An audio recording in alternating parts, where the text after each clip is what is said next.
High five. Bringing you the weird and wild from the world of MMA each and every weeknight. Welcome to Midnight Mania. Though he was incredibly dominant and set several records in the last time years, it is tough to argue that interest was beginning to wane in Jon Jones' light heavyweight title reign. Of course, we cannot blame Jones for beating all the best contenders and moving on to middleweights, but the general lack of compelling matchups seemed to affect his performances as well. Fortunately, a heavyweight move appears the perfect answer to both reinvigorating Jones and the fanbase.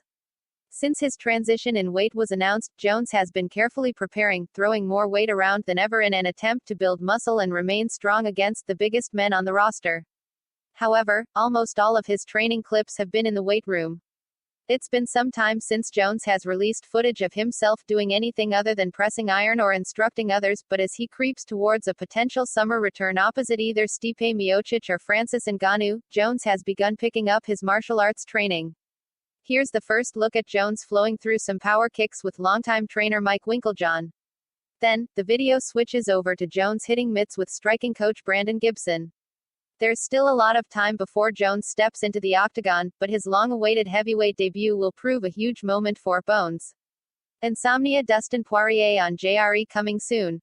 Bantamweight beef and saltiness truly never ends. PFL is finalizing their roster, and 2021 seems set as their most exciting season yet. 57 rounds of sparring over 10 days seems a bit excessive. Tony Ferguson is working with Freddie Roach, which seems like a smart move, but is it too late? Weili Zhang is dangerous from close quarters. UFC Vegas 20's co-main event is going to be absolute fire. Slips, rips, and clips. I have never seen a left hook break a man's spine before. Not quite as spectacular, but this is still a great left hook knockout.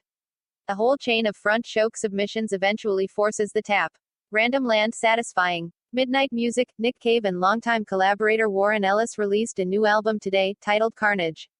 Though it's not entirely separate from their electronic, synth-why trilogy that took up most of the 2010s, it is different enough to be noticeable.